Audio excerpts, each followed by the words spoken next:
make it sound cool, make it sound a little bit like what my voice is doing right now, but we're gonna do it with the drums. So I'm gonna hop into live. Say hi when you get here. Let me know where you're at. Say hi in the chat. And we're gonna play with live. Yay! I wanted to go live earlier today, but I had the mother of all headaches for some ungodly reason. I don't know why. So we're doing it now. So here we are. Let me make sure I get my chat window up. I always do this. It's really worth taking the time to do it so I can see your questions, see your comments, and see what's going on. And what we're gonna do is play with this sound. All right. So come on, give me my stream, give me my stream.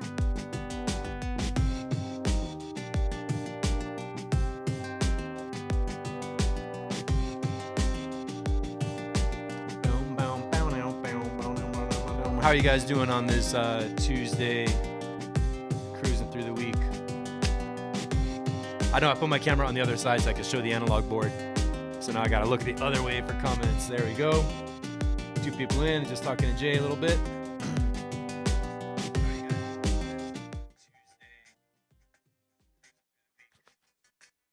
And turn that off. Cool. So I can see you right now, and we got my camera overlay on there. How did I do that? Wait a second.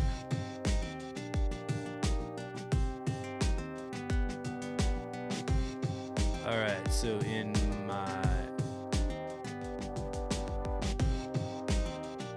that scene, I'm gonna put that up in the top corner.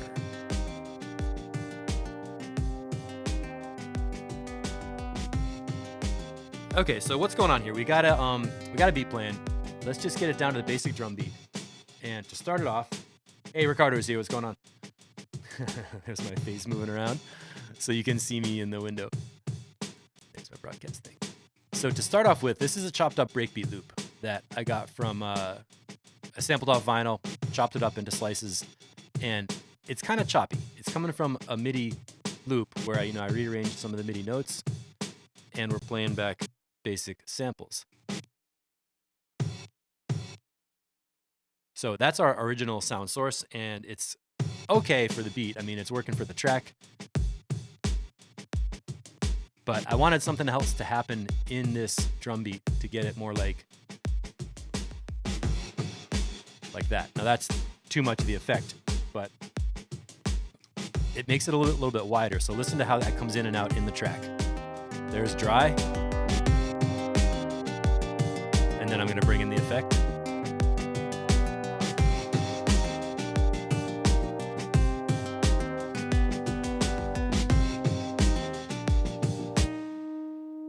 So you can hear there's some reverb happening in there. You turn off that kick drum.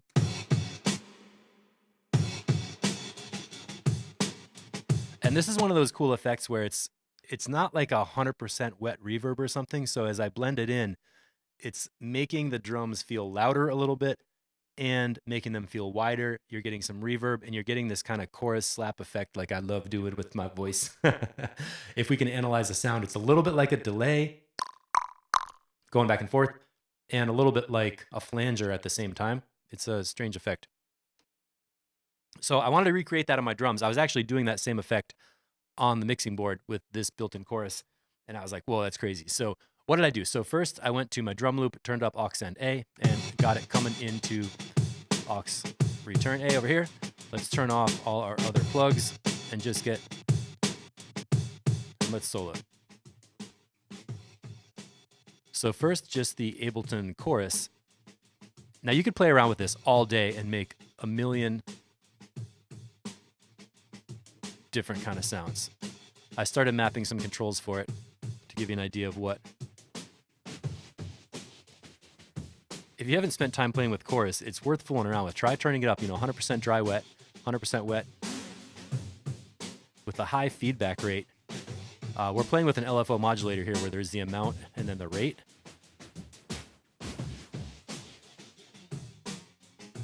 And these are kind of outer space sounds up in the higher, up there, that's like a little bit unrealistic. But if you come back down here, you get that kind of slappy delay sort of sound.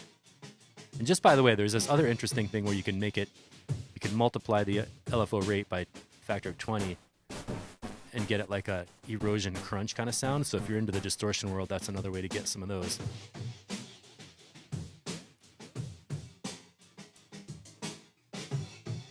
So I'm dialing in kind of a tone and like a rhythmic feel I like. And then take the feedback back down.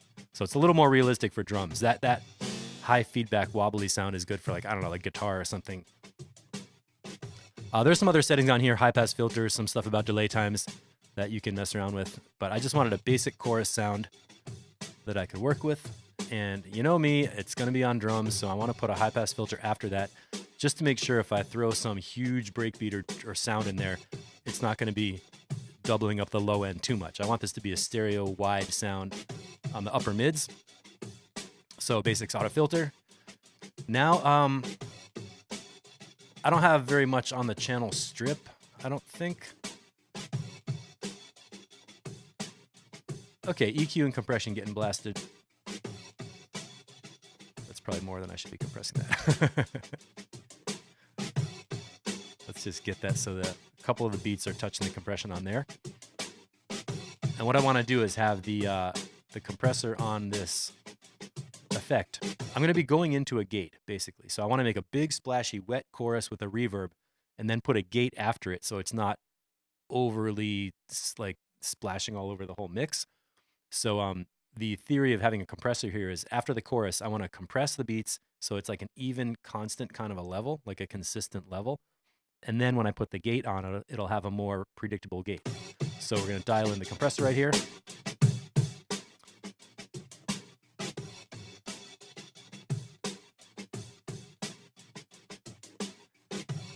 Going with a pretty short attack time and a short release because I want the compression to let go right away after every beat. I don't want it to stay down with a lot of gain reduction. I want to have a short release, snap down some compression on the beats, and then get off it real quick, 4:1 ratio.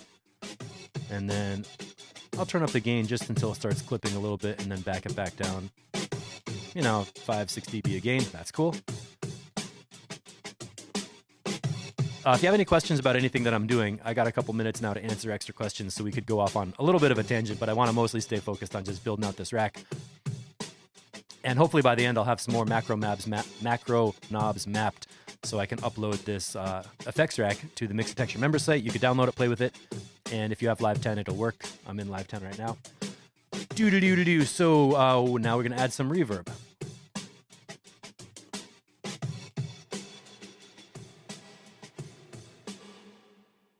And I want to show you one of my fun reverb tricks, which is to separate the early reflections from the later diffusions. And keep it on a low amount, less than 50%. So first,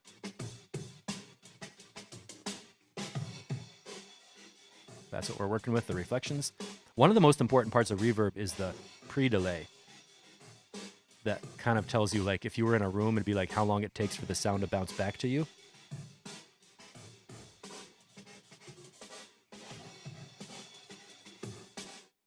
Type in pre-delay if you can hear what I'm doing right now. When I make the pre-delay shorter, the reverb comes in right away after the beat. But when we make it longer, it's like a slap where you hear it's almost like if you were clapping your hands in a big stadium and you can hear the echo slap back. Pre-delay is like that. So type in pre-delay if you can hear what I'm doing.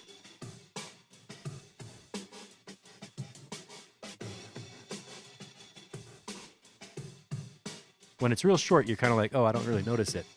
But up here,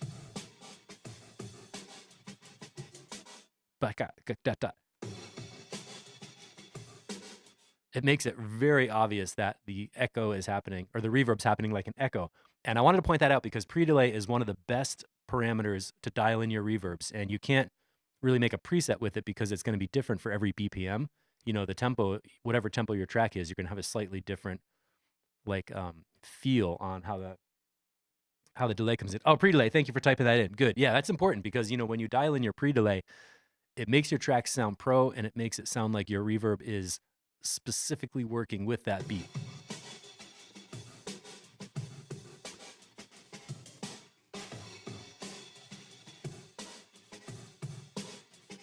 So I'm going to leave it here around 70 something.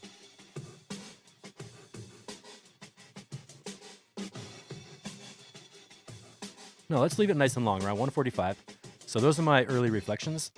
Now let's, oh, in early reflections, you can have a, you can change these shape parameters.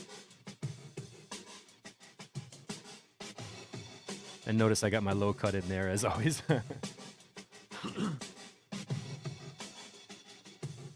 A video, okay, a couple questions about reverb timing. With the rule of 40,000, yeah, you can sync it using the power of math. Well, there are reverb, we're measuring in milliseconds, and there's 60,000 milliseconds in a second. So if you divide 60,000 by your BPM, you can get a millisecond time that's going to be, I think, whole beats, which is kind of usually too long. So what I usually do, what I used to do was divide 60,000 by the BPM, and then get a number, and then cut that by 4, cut it in half, and cut it in half again to get it down to like an 1/8 note delay or a 16th note delay. You can see me, I'm pulling out my phone right here. We're gonna do a little math.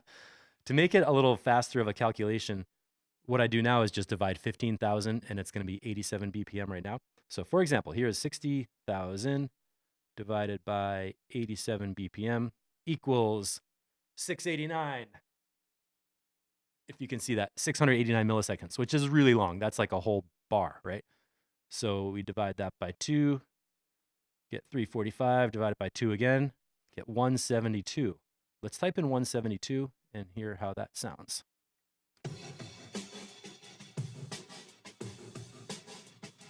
Daka, dupa, dupa, daka. Yeah. That's pretty straight up. And then divide that in half again. I got 86.2, so let's put in 86 milliseconds.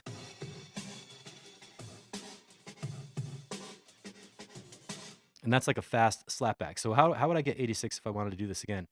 Let's do 15,000 divided by 87 equals 172 milliseconds. Right, to apply to the pre-delay and decay time. Now, I'm not sure if 172 is going to be an 8th note or a 16th note or a quarter note. I would have to look at it visually. But yeah, for beat matching your delays, if you're ever using analog gear that only has milliseconds, or you want to do something that's synced without beat matching available, divide 60,000 by the BPM. You could divide 30,000 by the BPM to get a faster number, or you can divide 15,000 divided by the BPM to get an even shorter millisecond delay. And that's how you know it's in sync. Great question. That was cool. Breaking out a little math homework. So we got 86. And now let's shape our diffusion network. The thing that is cool about Ableton's reverb is that this early reflections section, and the diffusion network are like two different things with two different volumes. I didn't know that at first. And by the way, put it on high quality. Don't leave it on the default eco. So here we go with diffusions.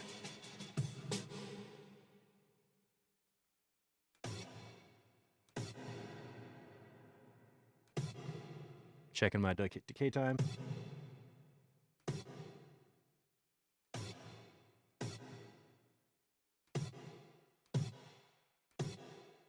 I don't want it too boomy. Can leave the high frequencies in there. And now I'm going to leave the chorus section off because we're doing chorus before and I don't want to muck it up with another chorus. So now we can bring up our early reflections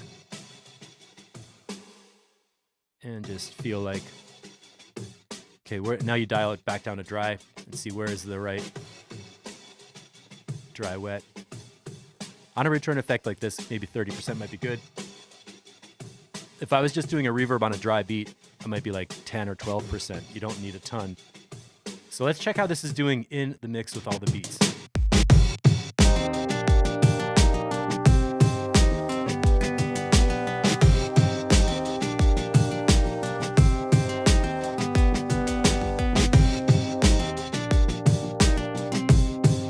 I want to turn this up to make sure I can hear the chorus first, and then bring in some reverb.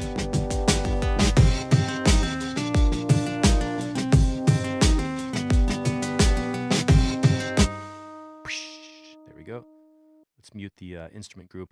And now for the last part, my strategy now is I want to have this effect return up loud in the mix. I want to hear that chorus kind of like moving around in the stereo field. and I want to feel the reverb surrounding the hits, like whoosh, whoosh. Because like when I first showed you the breakbeat, it was chopped up. You know, those little samples are little slices. It doesn't feel like a continuous recording of a drummer with the ride cymbal. It's really like chick, chick, chick, chick, chick, chick, chick, chick. You can hear it chopped up. So the reverb is going to kind of glue those sections together. But I don't want a ton of reverb like inside a cathedral. So that's where we're going to dial in the gate. So let's get that going right now.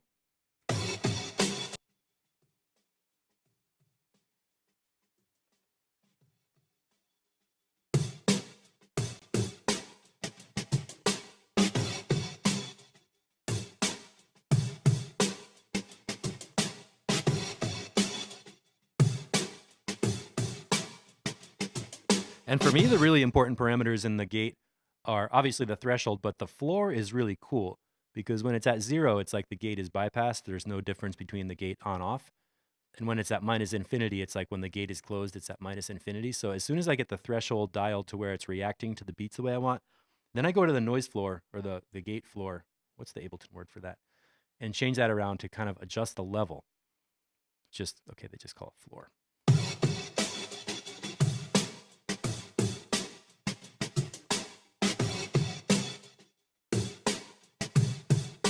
See, when it's at 0, it's like the gate's not doing anything.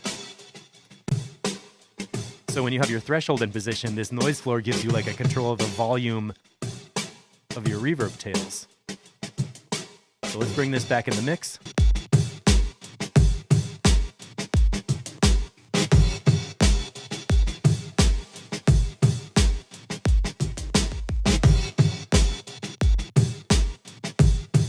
And now by using this floor control, I can tune in right where I want to be with how much of this effect is coming through the mix.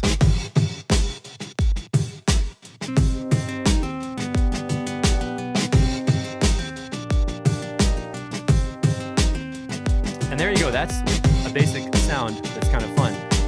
And now to go a little farther with it, I can go back to my chorus and explore some of those different modulations.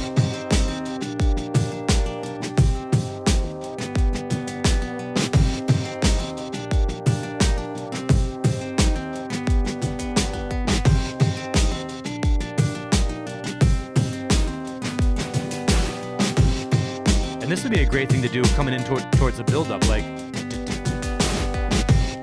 then pull it right back like that. So when you got some modulators going on, you have a way to change and have some fun mixing on the fly.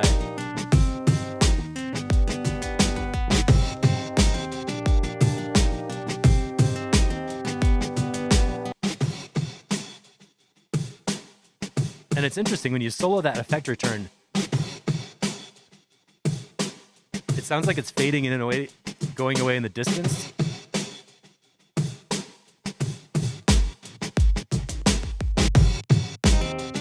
And then when it's not in the mix, I feel like, how did I ever listen to this track before? Here it comes. So let me know, do you like this chorus effect? Like, is this something... Type in a yes if you actually would use this in a track, or if you can think of a way to use this in a track. I know it's not one of those things you're going to put in every single track you make, but in some situations, like when I have one drum beat, one break loop, not a whole lot of other percussion going on, there's a lot of space in the mid-range drums, so I can really fill it up with an effect that's almost like a doubler.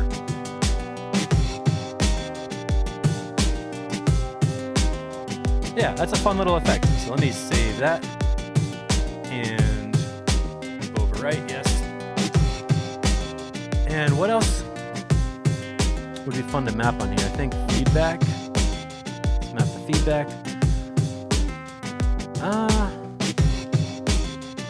There were a lot of important settings in the reverb, so I think I might leave auto filter and glue compressor alone. Reverb, I wanted to have pre-delay, reflections and diffusions. And then we have gate, threshold, and floor, right? 1, 2, 3. I'm trying to make sure I don't run out of macro knobs. So let's put our noise floor on here for our gate and our gate threshold on there. If you have any questions, type them in right now. I'm going to take a second and just label these. And I'll wait for your comments to come through. Oh, Ricardo said definitely try it. All right, cool. And Ricardo, are you in the do you have your membership account in the Mixitecture site? Because I can put it in with the free resources if you know where to find that, and then it'll be ready to go right away. Or I could make a whole lesson about it and have it as a separate thing. Matthew Strauss, how you doing? So I'm mapping some parameters on what to control in this effects rack that we just built, which is right here. So definitely we want to have reverb pre-delay coming over there. And I'm just going to go global and say reverb dry wet. That'll allow you to mix the amount of reverb with the amount of chorus. Reverb pre-delay. Reverb dry wet. Gate threshold.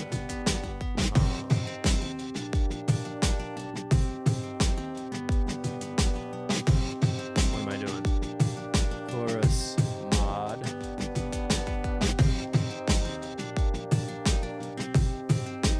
Jeez, I can't type today. I don't actually like typing on this laptop stand. I usually move it when I'm typing. Chorus, LFO rate. Chorus feedback. And then I have one more macro.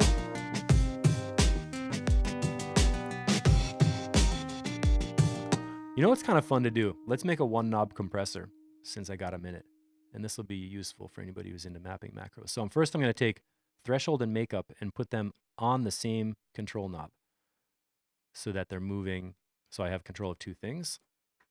One knob compressor.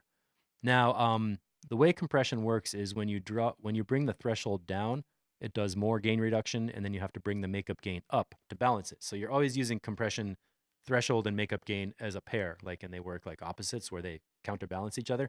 And good compression should be like you hear the compression change, but you don't hear it get crazy loud or crazy quiet. It should be like an even overall level of what you're listening to.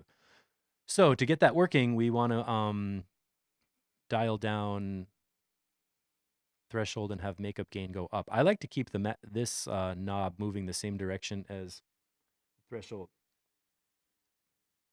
Oh, Ricardo says, I have Ableton 9, so I can't open the projects, but I learn a lot by watching the videos. Oh, yeah, man, that's frustrating. I make, a lot of the versions are 9.7, so you should be able to get some of those. And then Ableton 10, of course, is not going to work. If you could get your upgrade to 9.7, you'll be able to work with most of the stuff that's in there for the 9 version. So we click in mapping. You want to have your browser open so you can see the list of stuff.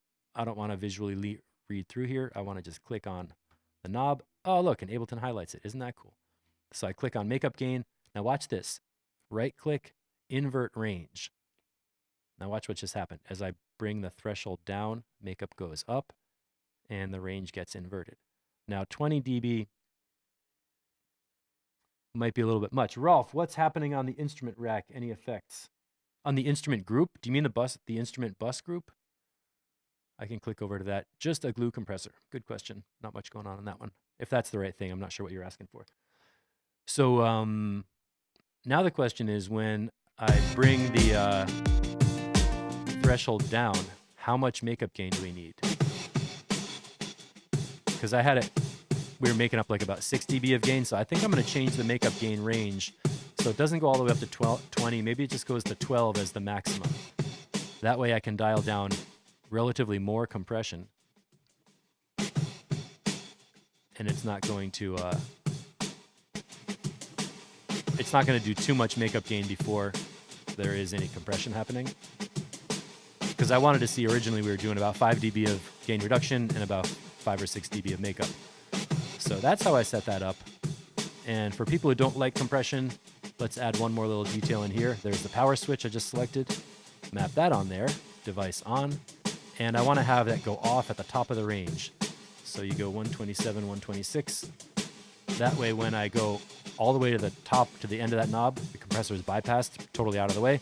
But as soon as I start to dial down, I get the device activated, and I can dial in my compression. Isn't that cool? Get a little one knob compressor lesson happening in there. Let's turn our gate back on. Now let's test the parameters, gate threshold.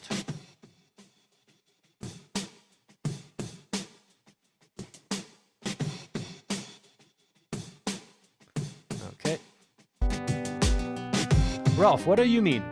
It sounds flat or off key. There's a lot of stuff going on there with pitch and melodic shifting. There's let's see which instruments are going in. There's my track labels. Get my solos.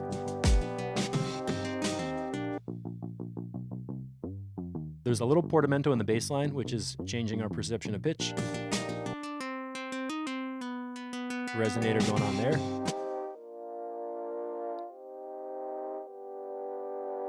And that one has a kind of wavy sort of sound. So I think you're right, the instrument group does have a little something that feels like it's in and out of being in and out of off pitch or something.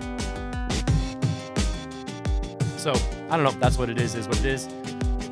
We had our gate threshold, gate floor.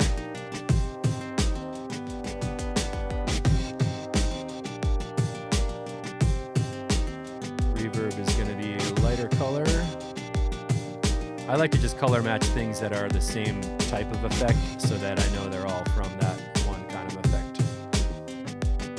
Maybe you can make that a little bit darker green. Oh no, let's make this a light green. Color theory with Steve. And save that again. Doink. All right, so we got our one knob compressor in action. Good way to maximize the use of your macro knobs. I decided not to map the auto filter range for once in my life, but I think I should label that one.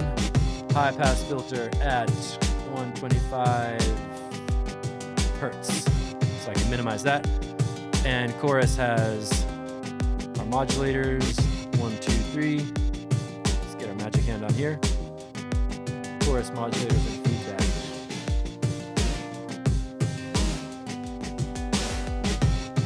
That feedback knob is definitely cool for making bringing out the detail on your drums and not detail, drawing attention to your drums when you want to do something like leading towards a build up.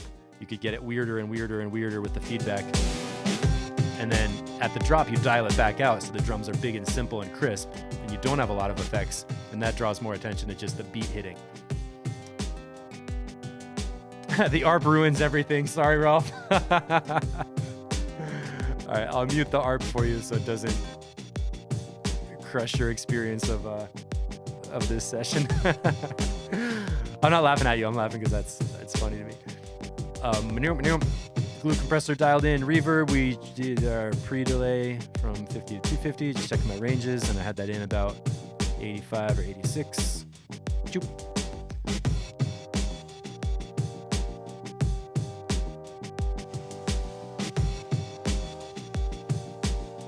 Aha, that's a mistake. I don't want 100% wet on the reverb because then the chorus is going to get totally reverbed out.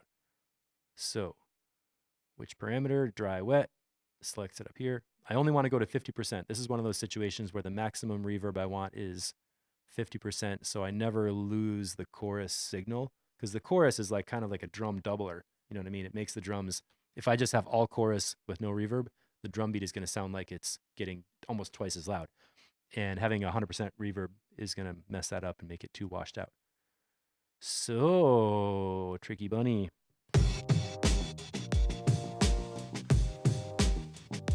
And then the gate has our threshold and our noise. Cool, so there we go. I think I'm going to stop it there. That's enough to play with for a cool little effect rack. And after that, you can dial it in, get it where you want in the mix.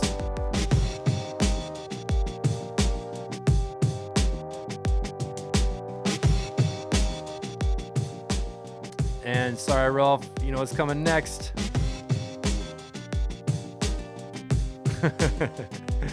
Let me get back to camera land for the ending.